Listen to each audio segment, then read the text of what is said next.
अल्लाहु अकबर अल्लाहु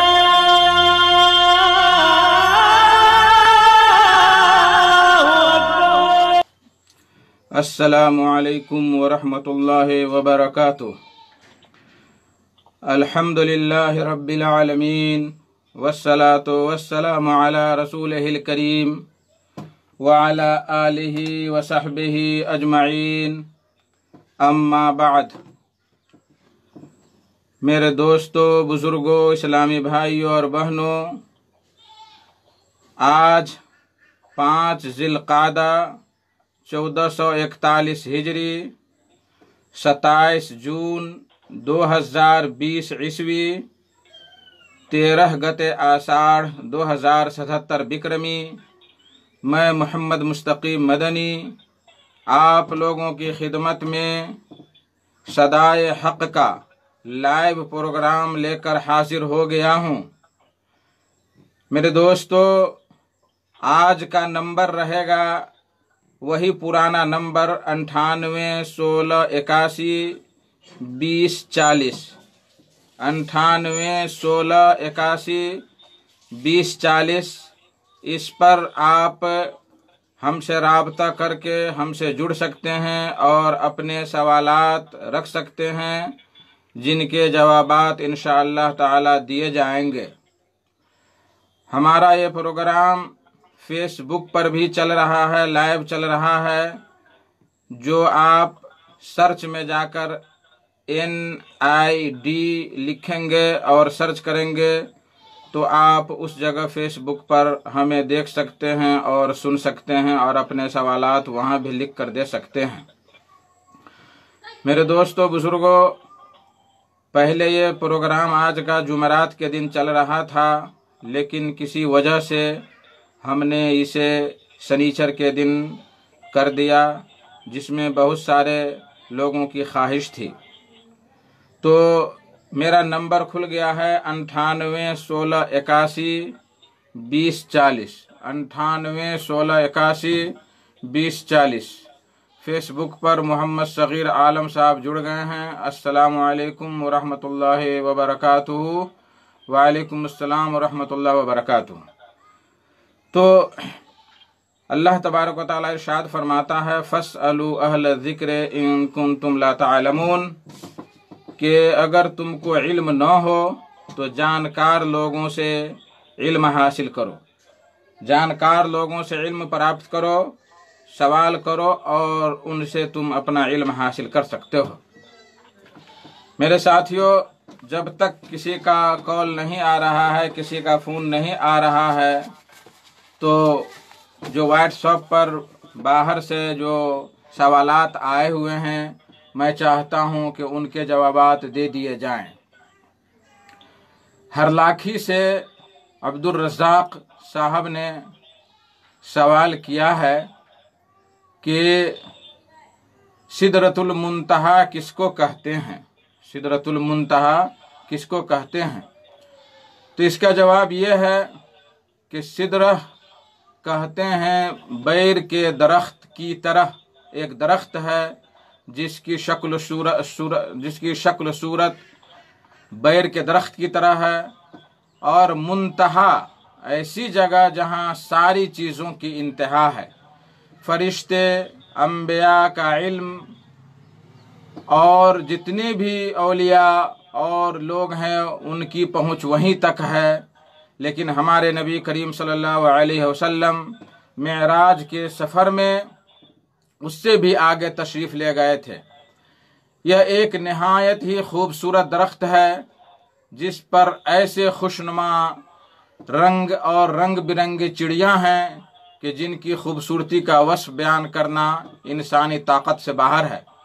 अल्लाह तबारक व तआला ने इस दरख्त का तज़किरा सूरह नज्म में किया है, वलक़द रआहु नज़लतन उख़रा इंद सिदरतिल मुंतहा इंदहा जन्नतुल मअवा इज़ यग़शा सिदरत मा यग़शा, सूरह नज्म आयत नंबर 13 और 16। तो ये सिदरतुल मुंतहा है, इसकी जड़, इस दरख्त की जड़ छठे आसमान में है और इसकी शाख वगैरह और पूरा दरख्त 7वें आसमान में है। इसके ज़िम्न में नबी करीम सल्लल्लाहु अलैहि वसल्लम ने मेराज और इसरा की हदीस में बयान किया है कि सुम्मा ज़ुहिब बि इला सिदरतिल मुंतहा व इज़ा वरक़हा का आज़ानिल फ़िअला व इज़ा समरहा कल क़िलाल, कि फिर मुझे सिदरतुल मुंतहा तक ले जाया गया जिसका पत्ता हाथी के कान की तरह था और जिसका फल घड़ा की तरह था। फलम्मा गशियहा मिन अमरिल्लाह मा गशिय तगय्यरत, फिर जब उस पर अल्लाह के हुक्म से रंग बिरंग चढ़ गए, फमा अहदुम मिन खल्क़िल्लाह यस्तती अन यनअतहा मिन हुस्नहा, तो अल्लाह के मखलूक में से कोई भी चीज़ ताकत नहीं रखती है कि उसके हुस्न का वस्फ बयान कर सके। यह हदीस मुस्लिम शरीफ की रवायत है, हदीस नंबर 284। इसी तरीके से मुस्लिम के अंदर और भी हदीस नंबर 280-89 और बुखारी के अंदर हदीस नंबर 305, हदीस नंबर 2968, ये सारी चीज़ों में, इन सारी अहादीस में सिदरतुल मुंतहा का तज़किरा है और उसकी खूबसूरती का बयान है। बुखारी में हदीस नंबर 2968 में कहा गया है कि वफ़ी असलहा अरबात अनहार, कि उस दरख्त की जड़ में 4 नहरें हैं, नहरान बातनान व नहरान ज़ाहिरान, फ़सल तो जिब्रील फ़क़ाल अम्मल बातनान फ़िल जन्नह, कि उसकी जड़ में जो 4 दरख्त हैं उनमें से 2 दरख्त बातिन है, पोशीदा, और वो जन्नत में है, और उनमें से 2 दरख्त ज़ाहिरी तौर पर सब देख सकता है, वो फ़न्नैल वल फ़ुरात, वो नैल और फ़ुरात में।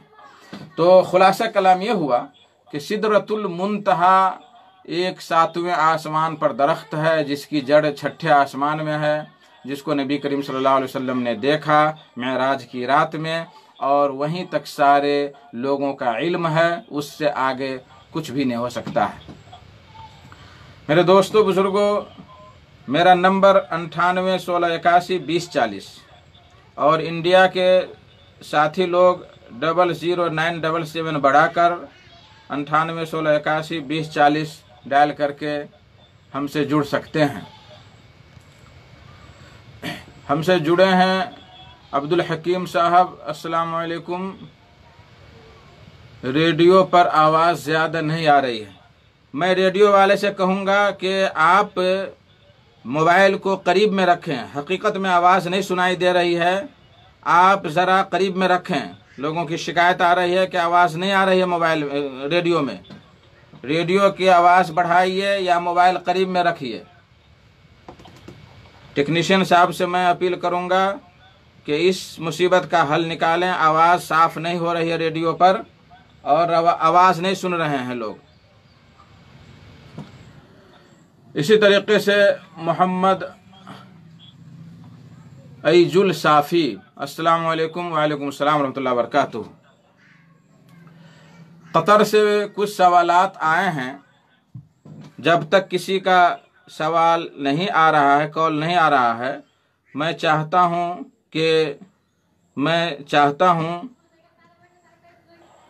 हेलो टेक्नीशियन साहब, आपकी आवाज़ गड़बड़ा रही है, आप वहाँ सुधार कीजिए। रेडियो पर आवाज़ नहीं आ रही है।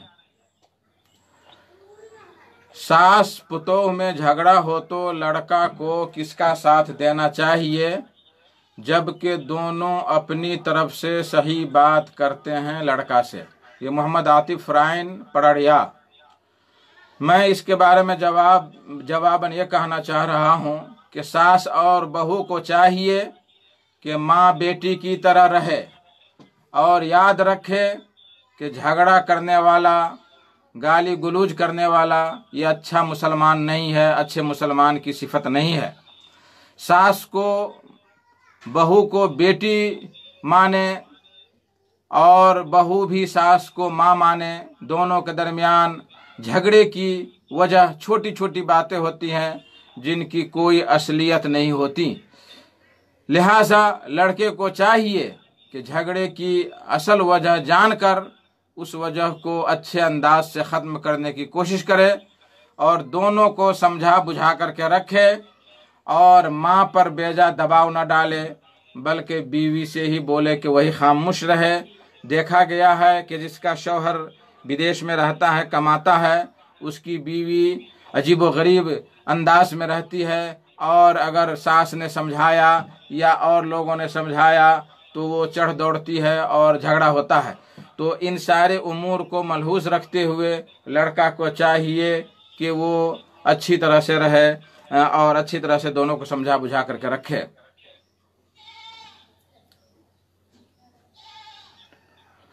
मोहम्मद सगीर साहब लिखते हैं फेसबुक पे कि मास्क लगाकर नमाज हो सकती है। हाँ, हो सकती है, ये ज़रूरत के तहत है और इस ज़रूरत के तहत मास्क लगा करके नमाज पढ़ना जायज़ है, कोई मुश्किल की बात नहीं है।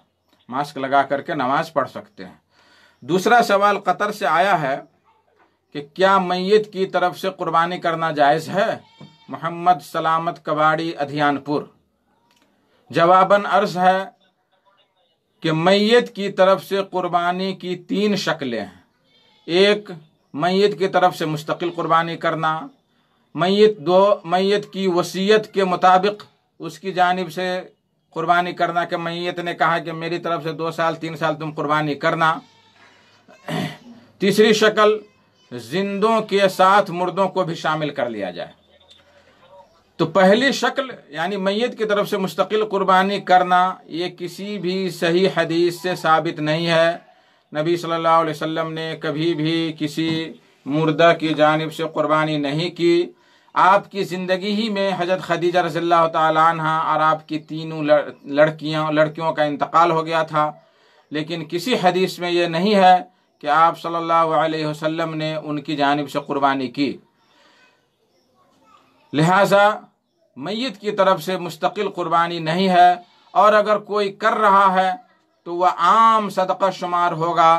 रही बात हज़रत अली रज़ियल्लाहु ताला अन्हु की हदीस जिसमें ज़िक्र है कि अन हनशिन क़ाल रअयतु अलिय्यन युज़ही बिकबशैन फ़क़ुल्तु लहु मा हाज़ा फ़क़ाल इन्न रसूलल्लाह सल्लल्लाहु अलैहि वसल्लम औसानी अन उज़ही अन्हु फ़अना उज़ही अन्हु। हज़रत हनश कहते हैं कि मैंने अली रज़ियल्लाहु ताला अन्हु को देखा कि वो 2 जानवर की कुर्बानी कर रहे हैं। तो मैंने कहा कि ये क्या है? तो कहा, आपने फरमाया, हज़रत अली ने फरमाया कि नबी सल्लल्लाहु अलैहि वसल्लम ने मुझे वसीयत की कि मैं उनकी जानिब से कुर्बानी करूं, तो मैं आपकी जानिब से कुर्बानी करता हूं। यह अबू दाऊद की रवायत है, हदीस नंबर 2790, और तिरमिज़ी हदीस नंबर 1495। लेकिन अफसोस की बात कि यह हदीस ज़ईफ़ है, इस पर अमल अहले इल्म का नहीं है। और इमाम तिरमिज़ी फरमाते हैं कि इमाम अब्दुल्लाह बिन मुबारक रहमहुल्लाह ने फरमाया कि वहिब्बु इलैया अहब्बु इलैया अन युतसद्दक़ अन्हु वला युज़ह्हा अन्हु, कि मेरे नज़दीक ज़्यादा बेहतर है कि मैयत की जानिब से सदका किया जाए और कुर्बानी ना किया जाए। वइन ज़ह्हा, और अगर कुर्बानी कर दे, फला याकुल मिनहा शैयन व यतसद्दक़ु बिहा कुल्लहा, तो उसमें से कुछ भी ना खाए और सारा का सारा सदका कर दे। तो अगर कोई आदमी कह रहा है कि हम मैयत की जानिब से कुर्बानी करेंगे ही, तो उसकी जानिब से वो सदका होगा और सारे गोश्त को सदका कर देना चाहिए। अब रही बात हज़रत अली रज़ियल्लाहु ताला अन्हु की हदीस को अगर हम सही मान भी लें तो ये वसीयत की बात है जो दूसरे शक्ल में आ रहा है। कुर्बानी की दूसरी शक्ल है मैयत की जानिब से कि मैयत ने वसीयत की कि उसकी जानिब से 2-3 साल किया जाए कुर्बानी, तो वसीयत की तनफीज़ करते हुए मैयत की जानिब से कुर्बानी करे, जैसा कि हज़रत अली रज़ियल्लाहु ताला अन्हु क्या करते थे। और हज़रत अली रज़ियल्लाहु ताला अन्हु से जो हदीस है, अगरचे वो ज़ईफ़ है, लेकिन अगर उसको हम सही मान लें तो वसीयत के बारे में है और किसी दूसरी चीज़ के बारे में नहीं है। तीसरी शक्ल है जो सबसे बेहतर शक्ल है, वो जिंदों के साथ मुर्दों को भी शामिल कर लिया जाए। यानी जब कुर्बानी ज़बह करे तो ज़बह करते हुए ये दुआ पढ़े, बिस्मिल्लाह अल्लाहु अकबर अल्लाहुम्मा हाज़ा मिनका व लका अल्लाहुम्मा तक़ब्बल मिन्नी व मिन अहले बैती, कि अल्लाह इसको कबूल कर ले, ये मेरी तरफ से और मेरे घर वालों की तरफ से है, और घर वालों में जिंदा और मुर्दा सभी अफराद को शामिल कर ले। तो इसी तरह से नबी करीम सल्लल्लाहु अलैहि वसल्लम कुर्बानी क्या करते थे और कहते थे कि अल्लाहुम्मा हाज़ा मिन मुहम्मद व अहले बैतिही, कि मेरे और मेरे घर वालों की तरफ से है, और उसमें ज़िंदा और मुर्दा सारे लोग शामिल होते हैं। तो इस तरह से ये तीनों शक्लें हमने बयान कर दी मुर्दा की जानिब से। मेरे भाइयों दोस्तों, हमारा नंबर खुल गया 98 16 81 20 40, 98 16 81 20 40। इस नंबर पर फ़ोन करके, कॉल करके हमसे आप जुड़ सकते हैं और सवालात कर सकते हैं और जवाबात पा सकते हैं। मोहम्मद फरीद अंसारी भी हमसे जुड़े हुए हैं फेसबुक पर।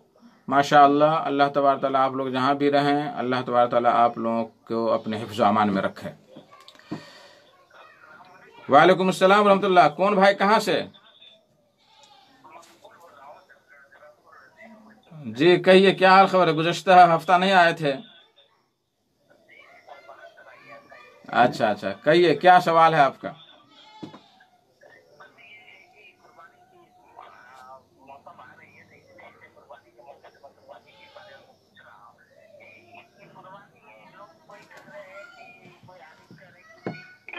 कुर्बानी करनी चाहिए, कोई कर रहा है 4 दिन होना, 4 दिन कुर्बानी होती है, इसमें क्या है? 3 दिन है सही है या 4 दिन सही है, क्या है? थोड़ा वजाहत कर देते हैं एक बात का। अच्छा, ये थे मकबूल साहब पुल चौक जनकपुर से। वालेकुम सलाम। पुल चौक जनकपुर से उनका सवाल सुन लिए होंगे आप लोग।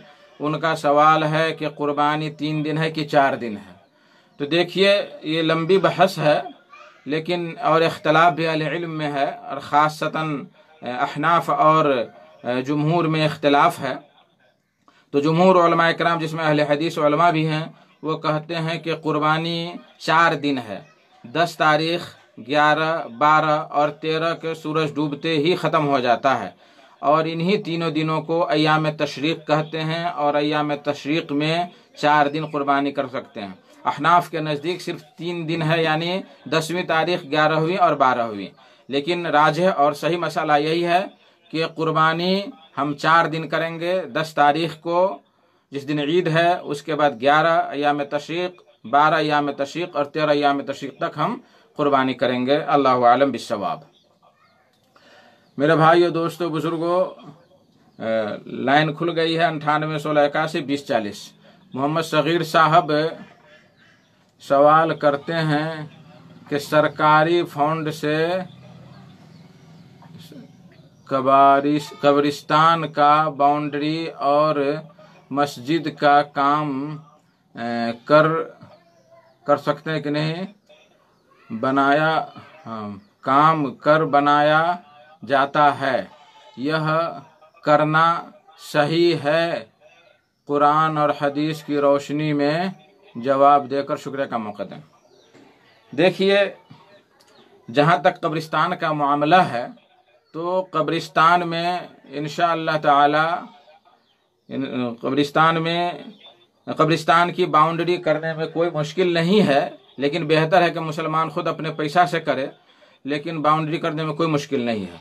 रही बात मस्जिद की, तो मस्जिद में आम तौर पर मस्जिद में सरकारी फंड से मस्जिद बनाना या उससे और भी चीज़ लेना देना वो बेहतर नहीं है, जायज़ नहीं है, अच्छा नहीं है। इसलिए कि उसमें पता नहीं सूदी पैसा है या किस चीज़ का पैसा है, नहीं है, तो इसलिए उसमें वो पैसा नहीं लगा सकते हैं। मोबाइल नंबर मांग रहे हैं तौसीफुर रहमान साहब। ये अभी रेडियो का मोबाइल नंबर है 98 16 81 20 40, 98 16 81 20 40। और बाहर से, विदेश से अगर सवाल करेंगे तो 00977 लगा करके और ये जोड़ेंगे तो हमसे आप जुड़ सकते हैं।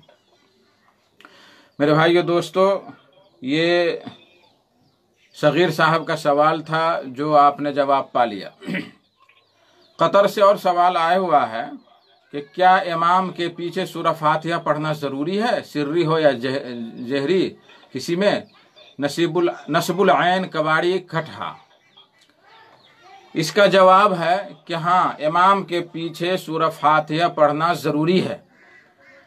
इसकी दलील है अन उबादा बिन सामित रज़ियल्लाहु तआला अन्हु अन्ना रसूलुल्लाह सल्लल्लाहु अलैहि वसल्लम क़ाल ला सलात लिमन लम यक़रा बिफ़ातिहतिल किताब, के नहीं है नमाज उस शख्स की जो सूरह फातिहा न पढ़े। सूरह फातिहा जो न पढ़े उसकी नमाज ही नहीं है।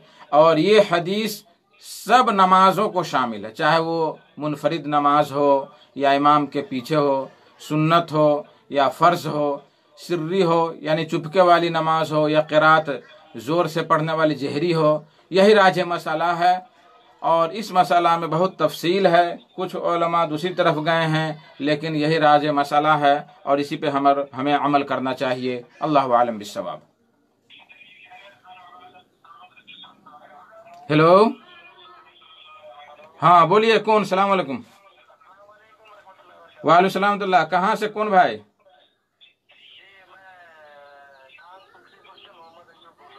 मोहम्मद अयूब, तुलसीपुर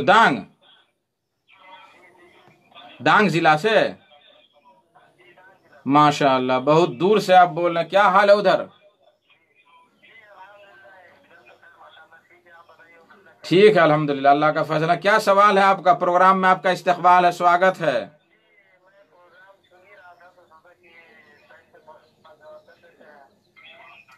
तो ये दांग में हमारे रेडियो सुना जा रहा है। अच्छा, चलिए, हाँ फरमाइए, क्या सवाल है आपका?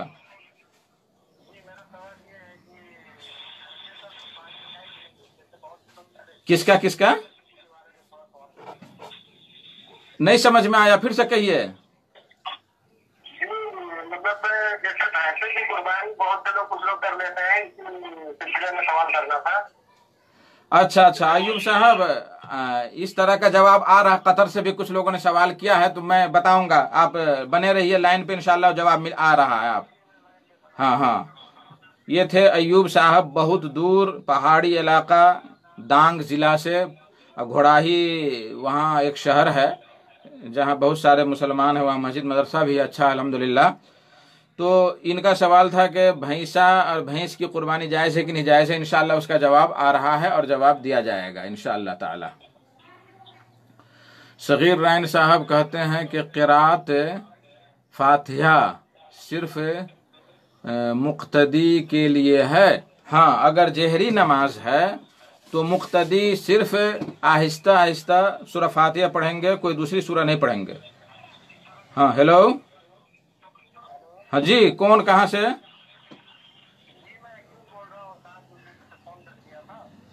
हाँ, कोई दूसरा सवाल है? अच्छा ठीक है, काट दीजिए, दूसरे को मौका दीजिए। तो क़िरात सिर्फ यानी सूरह फातिहा सिर्फ पढ़ेंगे मुक्तदी जहरी नमाजों में, और दूसरी जो क़िरात है दूसरे सूरतों की वो सुनेंगे इत्मीनान से और सिर्फ सूरह फातिहा पढ़ेंगे। चौथा सवाल कतर से आया हुआ है कि जमात ख़त्म होने के बाद भी क्या दूसरी या तीसरी जमात कर सकते हैं? नसीरुद्दीन राइन, यानी एक ही मस्जिद में अगर जमात ख़त्म हो गई तो दूसरी जमात कायम कर सकते हैं या नहीं कर सकते?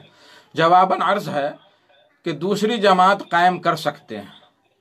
इसकी दलील है हदीस उबय बिन काब रज़ियल्लाहु तआला अन्हु, नबी करीम सल्लल्लाहु अलैहि वसल्लम फरमाते हैं, सलातुर रजुल मअर रजुल अज़का मिन सलातिही वहदा व सलातुहु मअर रजुलैन अज़का मिन सलातिही मअर रजुल व मा कान अक्सर फहुव अहब्बु इलल्लाह, कि एक आदमी की नमाज एक आदमी के साथ यानी दो आदमी की नमाज ये ज़्यादा बेहतर है तन्हा नमाज पढ़ने से, और एक आदमी की नमाज दो आदमी के साथ ये ज़्यादा बेहतर है एक आदमी की नमाज पढ़ने से। यानी दो आदमी की नमाज से बेहतर है कि तीन आदमी पढ़े, और जितना ज़्यादा होगी तादाद उतनी ही ज़्यादा अल्लाह को पसंद है। ये अबू दाऊद हदीस नंबर 554, नसाई हदीस नंबर 843, और शेख अलबानी ने इसको हसन करार दिया है।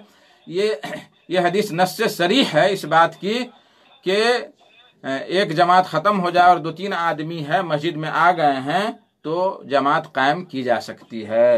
एक दूसरी हदीस है अबू सईद खुदरी रज़ियल्लाहु तआला अन्हु की कि जाअ रजुलुन वक़द सल्ला रसूलुल्लाह सल्लल्लाहु अलैहि वसल्लम, कि एक आदमी मस्जिद में आया इस हाल में कि नबी सल्लल्लाहु अलैहि वसल्लम नमाज पढ़ चुके थे।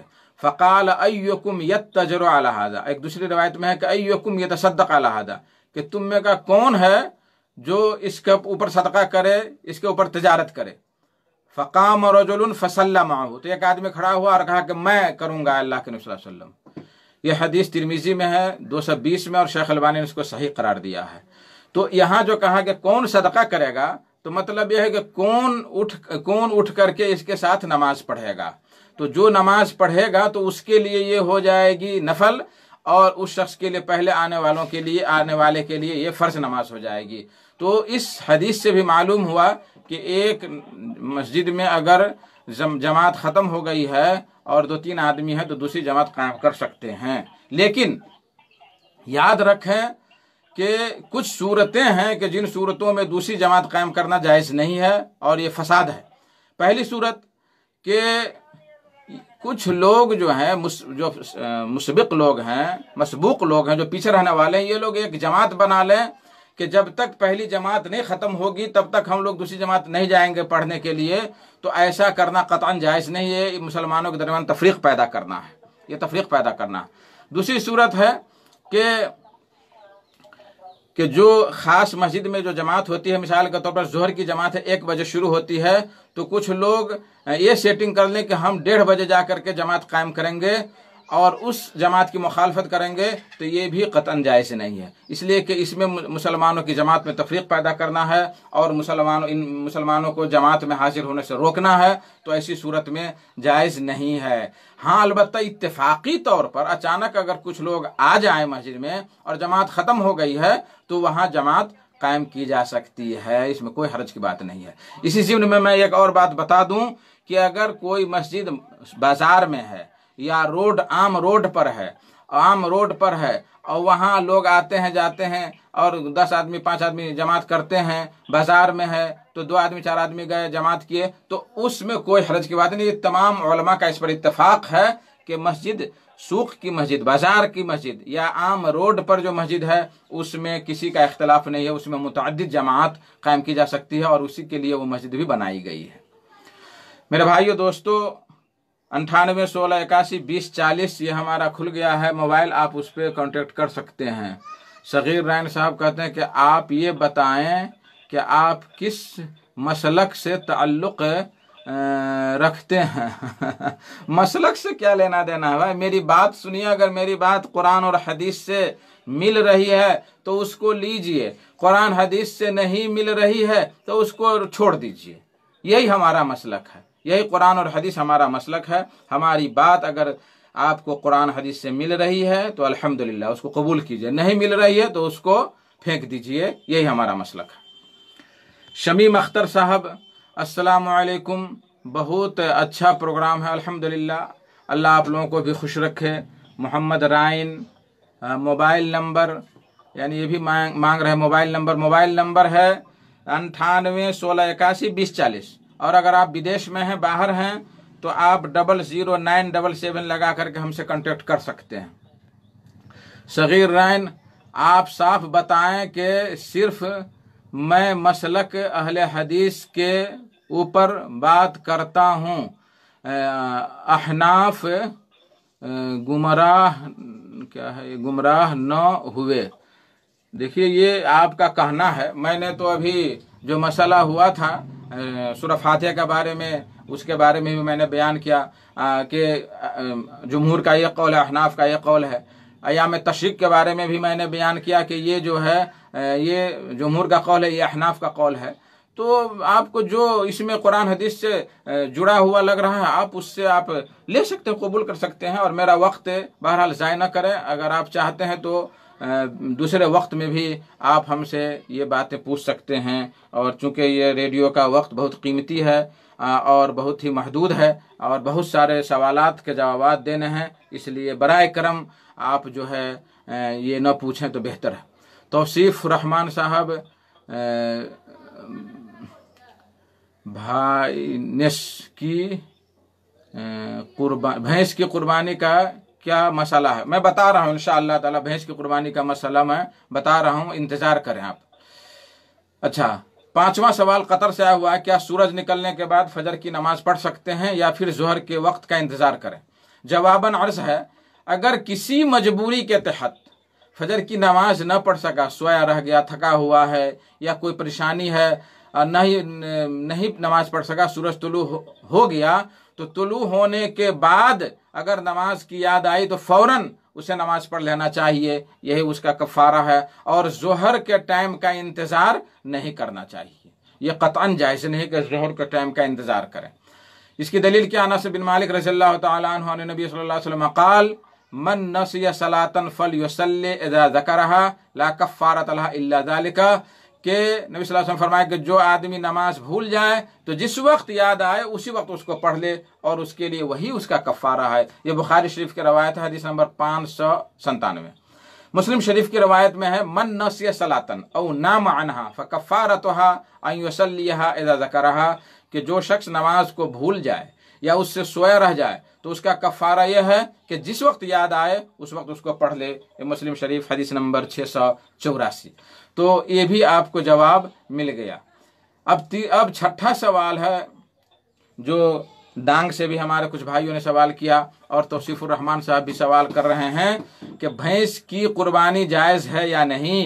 ये इसराफील अंसारी सुनसरी। तो इसका जवाब यह है कि भैंस की कुर्बानी के जवाज़ में उलमाए किराम के दरमियान इख्तलाफ है। बहुत सारे उलमा जो भैंस को गाय की किस्म में से मानते हैं, गाय की नौ में से मानते हैं, तो उनके नज़दीक जायज़ है। और इसमें बहुत सारे अहले हदीस उलमा भी हैं और बहुत सारे सऊदिया के उलमा किराम भी हैं। और जिन उलमा किराम ने कहा कि भैंस की किस्म अलग है, नौ अलग है और गाय की अलग है, तो उनके नज़दीक दुरुस्त नहीं है। उनके नज़दीक सिर्फ जितना कुरान में तज़किरा आया है उसी की कुर्बानी करें, भैंस की कुर्बानी ना करें। मेरा इसके बारे में कहना यह है मेरे दोस्तों, भाइयों, सामीन किराम, कि एहतियात का तकाजा ये है। एहतियात का तकाजा, मैं ना हराम कहता हूँ ना जायज़ कहता हूँ। एहतियात का तकाजा ये है कि भैंस की कुर्बानी आदमी न करे, बल्कि जो जानवर मुत्तफ़क़ अलैह है कुरान और हदीस में उसी की कुर्बानी करना चाहिए। हम इख्तिलाफ से दूर ही हो जाएं तो बेहतर है। अल्लाहु आलम बिस्सवाब। मेरे मोहतरम साथियों, ये प्रोग्राम आप जनक नंदनी FM से सुन रहे हैं, जो जनकपुर में धनुषा ज़िला में है। आप यहीं से सुन रहे हैं ये प्रोग्राम। शमीम अख्तर साहब लिखे हैं कि मौलाना साहब इस वक्त आप कहाँ से प्रोग्राम लाइव दे रहे हैं। ये प्रोग्राम हम जनकपुर जनक नंदनी FM उससे लाइव दे रहे हैं। और चूंकि लॉकडाउन है इसलिए लॉकडाउन में ऑफिस ही में बैठ करके प्रोग्राम दिया जा रहा है। स्टूडियो में नहीं हूँ, मैं ऑफिस ही में हूँ, घर ही पे हूँ। और ये जनकपुर धाम जनक नंदनी FM से ये प्रोग्राम दिया जा रहा है।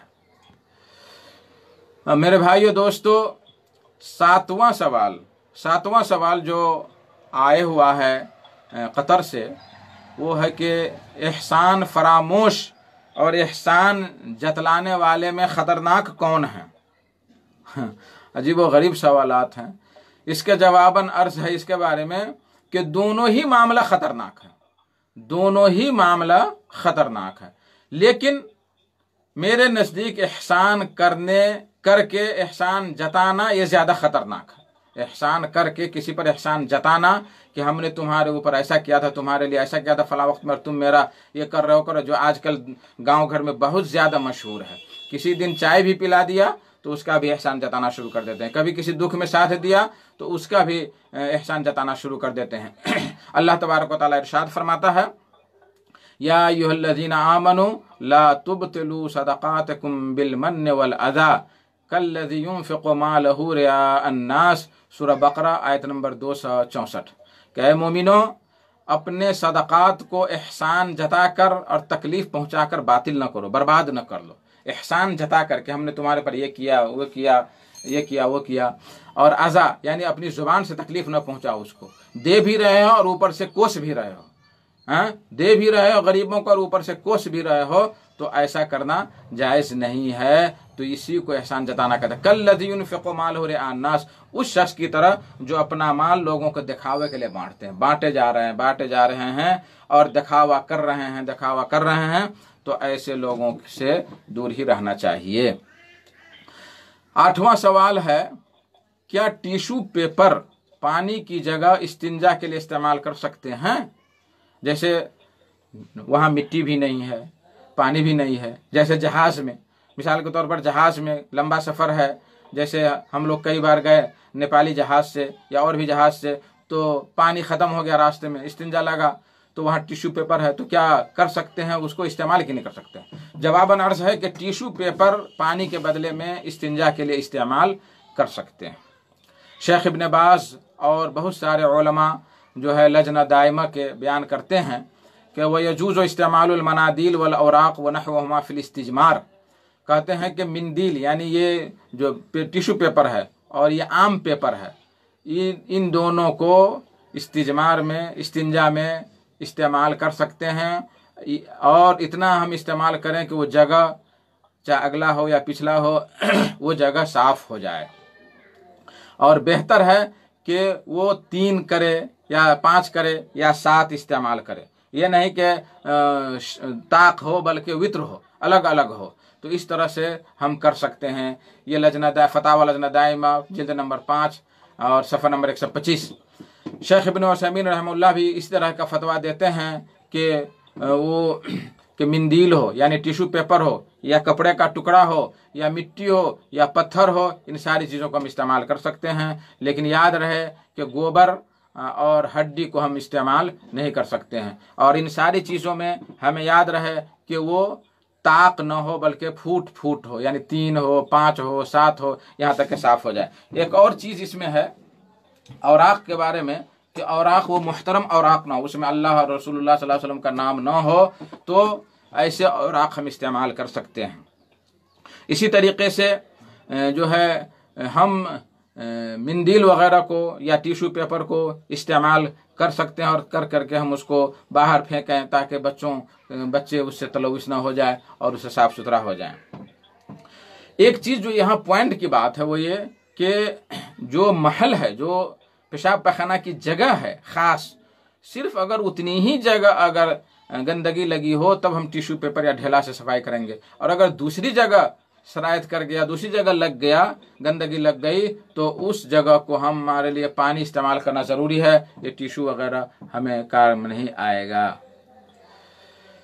मेरे दोस्तों बुजुर्गों, लाइव प्रोग्राम चल रहा है जनक नंदिनी FM से और 98 16 81 20 40 ये नेपाल के लिए नंबर खुल गया है और 00977 98 16 81 20 40 ये विदेश के लिए है। और NID ये फेसबुक पर हम लाइव भी हैं और आप उसको देख सकते हैं और सुन सकते हैं।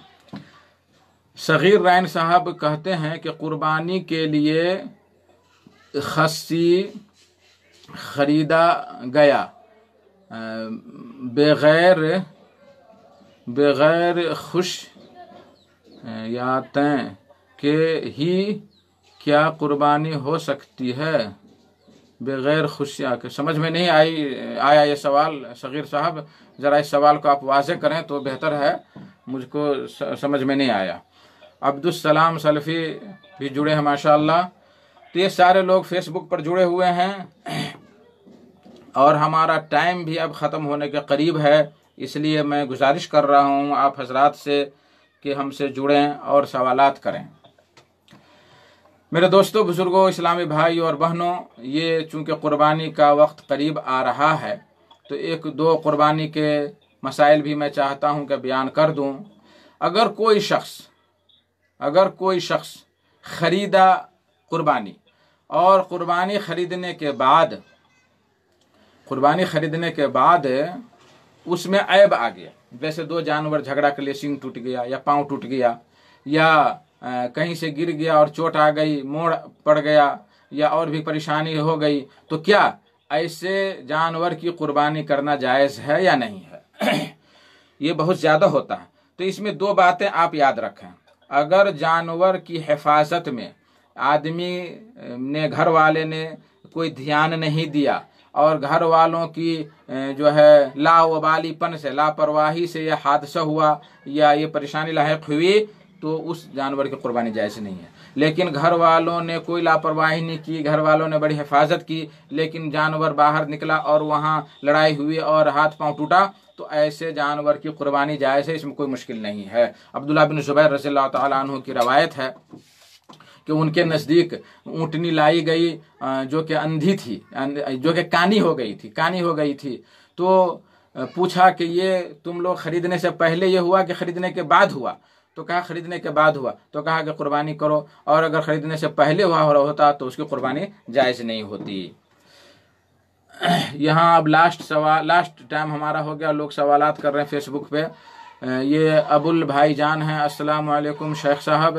इस्लाम में हलाल हराम के अलावा क्या मकरूह का भी कोई बयान है क्या अक्सर देखा गया। देखिए, असल तो चीज़ है हराम और हलाल, ये जायज़ है और ये नाजायज़ है, लेकिन कुछ चीज़ें हैं जो मकरूह है। तो मकरूह का माना होता है कि हमारी तबीयत इसको पसंद नहीं कर रही है, तो इसको मकरूह तंज़ीही कहते हैं। लेकिन अगर मकरूह तहरीमी हो जाए तो वो फिर हराम हो जाएगा, फिर वो हराम हो जाएगा। लोग बगैर बुझे समझे कह देते हैं कि ये मकरूह है, ये फलां है, ये फलां है। तो ऐसा कहना चाहिए नहीं, बिला इल्म के इस्लाम में गुफ्तगू नहीं करना चाहिए। आजकल तो माशाअल्लाह फेसबुकी उलमा हैं, व्हाट्सएप वाले फजीलतुश-शेख हैं, बहुत फजीलतुश-शेख बन गए हैं। कुछ भी हुआ हदीस पेश कर दिया, कुछ भी हुआ मसला पेश कर दिया। अल्लाह से ऐसे लोगों को डरना चाहिए। कोई मसला पेश आए तो अहले इल्म से दरियाफ्त करना चाहिए, अहले इल्म से रुजू करना चाहिए। ऐसा ना हो कि बलझकेल और ज़बरदस्ती बयान कर दे, ऐसा नहीं होना चाहिए, जायज़ नहीं है। ये अबुल साहब फिर लिखते हैं कि सलाम शेख साहब, ये शमीम अख्तर साहब लिखते हैं कि मौलाना कुर्बानी किसके नाम से देना बेहतर है। कुर्बानी आप किसी के नाम से भी दे सकते हैं, घर के किसी भी अफराद के नाम से दे सकते हैं, लेकिन बेहतर यह है कि घर का जो गार्जियन है, जिसने पैसा खर्च किया है उसके लिए, तो उसमें वो आदमी अपने नाम से कुर्बानी करे और उसमें ज़बह करते वक्त अपने पूरे घर वालों को शामिल कर ले। कहे कि अल्लाहुम्मा तक़ब्बल मिन्नी व मिन अहले बैती, अल्लाह मेरी जानिब से और मेरे घर वालों की जानिब से इस कुर्बानी को आप कबूल कर लें। तो जो घर का गार्जियन है और जिसके जिम्मा सारे घर के का खर्च बर्च है और उसने कुर्बानी खरीदी है, तो वो अपने नाम से हमेशा करे, हर साल करे, तो उसमें सारे लोगों को सवाब मिलेगा। और अगर घर के किसी फर्द की तरफ से अगर हम खास कर देंगे तो उसी को सिर्फ सवाल मिलेगा, दूसरे को सवाल नहीं मिलेगा। अल्लाह वालम बिस्सवाब। अबुल भाईजान फिर कहते हैं कि आलिम लोग बहुत सारी चीज़ को हराम के अलावा मकरूह भी कह देते हैं। हाँ, कहते हैं। अब कितनी चीज़ों को हम इस छोटे वक्त में हम बयान करें। मिसाल के तौर पर जैसे ज़ब है, यानी गो है, जिसको अरबी में ज़ब कहते हैं। नबी करीम सल्लल्लाहु अलैहि वसल्लम के दस्तरखान पे खाया गया, हज़रत खालिद बिन वलीद ने खाया तो नबी सल्लल्लाहु अलैहि वसल्लम ने नहीं खाया। हज़रत खालिद बिन वलीद ने कहा कि क्या अल्लाह के नबी ये हराम है? तो कहा कि नहीं, लेकिन मेरी कौम नहीं खाती इसलिए मैं नहीं खाता हूँ। यानी ये नापसंद किया नबी सल्लल्लाहु अलैहि वसल्लम ने, तो इसको मकरूह तंज़ीही कहते हैं कि मेरी फितरत, मेरी तबीयत नहीं मानती है, मैं नहीं खाऊंगा, तो इसको कहते हैं मकरूह तंज़ीही। लेकिन हर ऐरे गैर चीज़ को कहना शुरू कर दे तो ये बेहतर नहीं। सगीर रैन साहब कहते हैं कि बगैर खुशिया के खस्सी, बगैर खुशी, यानी वो खस्सी क्या हुआ है, उसके जो है खस्सी कर दिया गया तो उसकी कुर्बानी होगी कि होगी, क्यों नहीं होगी? वो कोई ऐब नहीं है, बल्कि उससे और गोश्त में लज्जत पैदा होती है। उसमें कोई मुश्किल की बात नहीं है कि खुशियाँ निकाला हुआ खस्सी की कुर्बानी में कोई मुश्किल की बात नहीं है, बल्कि अगर देखा जाए तो गोश्त के लिहाज से तो वो ज़्यादा बेहतर है। अहमद अख्तर साहब, अहमद अख्तर अंसारी, अस्सलाम वालेकुम। वालेकुम अस्सलाम रहमतुल्लाहि व बरकातुहू। अबुल भाई फिर लिखते हैं, देखिए मेरे पास टाइम भी बहुत कम है, टाइम तकरीबन ख़त्म है रेडियो का।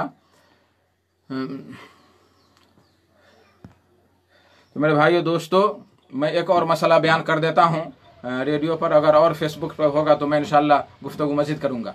कुर्बानी के जानवर को कौन कौन से अयूब से पाक होना ज़रूरी है। अनिल बरा बिन आसिब रज़ियल्लाहु तआला अन्हु क़ाल क़ाल रसूलुल्लाह सल्लल्लाहु अलैहि वसल्लम अर्बउन ला तुज्ज़िउ फ़िल अज़ाही, कि 4 ऐब ऐसे हैं जो कुर्बानी में अगर हो तो वो कुर्बानी काफ़ी नहीं होगी, कुर्बानी करना जायज़ नहीं होगा। पहला ऐब अल औरा अल बैन औरा, ऐसा काना जानवर जिसका कानापन जाहिर हो, अगर जाहिर नहीं हो रहा तो कोई मुश्किल नहीं। वल मरीज़तो अल बैन मर्ज़ुहा, ऐसा बीमार जानवर के जिसकी बीमारी जाहिर हो, अगर जाहिर नहीं तो कोई मुश्किल नहीं। वल अरजा अल बैन जलवा, और ऐसा लंगड़ा जानवर के जिसका लंगड़ापन जाहिर हो, अगर जाहिर नहीं हो रहा तो कोई मुश्किल नहीं। वल कसीरा अल्लती ला तुनकी, और ऐसा दुबला पतला जानवर के जिसके अंदर कोई गुदा ही नहीं हो, गोश्त ही नहीं हो, तो उस दुबला पतला की कुर्बानी नहीं है। तो ये 4 चीज़ें नबी करीम सल्लल्लाहु अलैहि वसल्लम ने हमें बतलाई। अगर इससे ज्यादा हो, जैसे अंधा जानवर है तो उसकी कुर्बानी और भी जायज़ नहीं है। जैसे किसी की टांग ही टूट गई है, खत्म ही हो गई है, उसकी भी कुर्बानी नहीं है। तो इस तरह से 4 चीज़ों के 4 अयूब से अगर पाए जाते हैं तो उनकी कुर्बानी जायज़ नहीं है। मेरे मुहतरम साथियों, अगर चाहें तो अभी भी 1-2 सवाल ले सकते हैं, टाइम तो तकरीबन पूरा हो गया है। 98 16 81 20 40 इस पर आप कॉल कर सकते हैं और सवाल कर सकते हैं। टाइम ख़त्म लिखे हैं कि अबुल भाई, अगर आप लोग सवाल करेंगे ज़्यादा तो हम इंशाअल्लाह ताला रेडियो के बाद भी फेसबुक पर टाइम देंगे इंशाअल्लाह ताला। मुमकिन ही है, फेसबुक पर सवाल का जवाब देना मुमकिन है, कोई मुश्किल नहीं है, लेकिन रेडियो का टाइम हमारे लिए महदूद है और हम उसी महदूद वक्त ही को हम इस्तेमाल में ला सकते हैं। तो ये हमारे आज हमसे इत्तिसाल करने वाले भाई मकबूल साहब पुलचौक से, मोहम्मद अयूब दांग तुलसीपुर दांग से, और 7-8 सवालात कतर से आए हैं। और जो भाई भी हमारे देख रहे हैं फेसबुक पर और फेसबुक पर सवालात किए हैं, अल्लाह तबारक व तआला से दुआ है कि अल्लाह तबारक व तआला उनके कारोबार में तरक्की अता फरमाएँ और हमें और सारे सामईन कराम को सीधे रास्ते पर चलने की तौफीक अता फरमाएँ और हम सब को सारी मुसीबतों और सारी परेशानियों से दूर रखे। आमीन। वाखिर दवाना अनिल हम्दुलिल्लाहि रब्बिल आलमीन व सल्लल्लाहु तआला अला नबी वसल्लम। वस्सलामु अलैकुम व रहमतुल्लाहि व बरकातुहू।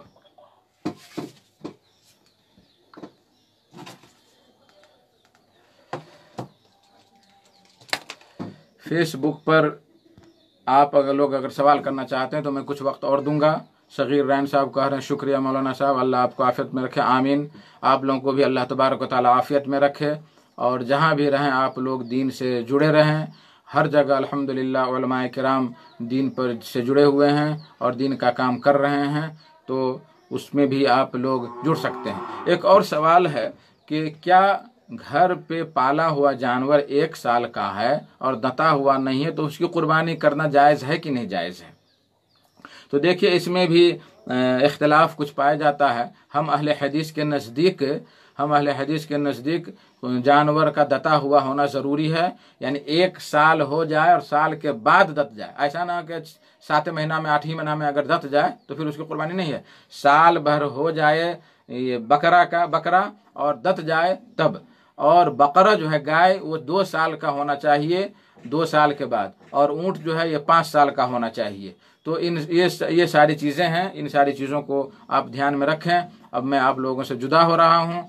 आप लोग हमारा व्हाट्सएप नंबर नकल कर लें, आप उस पर भी सवाल भेज सकते हैं। 98 60 47 73 69 98 60 47 73 69 यानी 69। आप इस पर हमें व्हाट्सएप से सवालात कर सकते हैं। अल्लाह तबारक व तआला हम और आप सबको अपने हिफ्ज़ व अमान में रखे। आमीन। वाखिर दवाना अनिल हम्दुलिल्लाहि रब्बिल आलमीन व सल्लल्लाहु तआला अला नबी वसल्लम। वस्सलामु अलैकुम व रहमतुल्लाहि व बरकातुहू।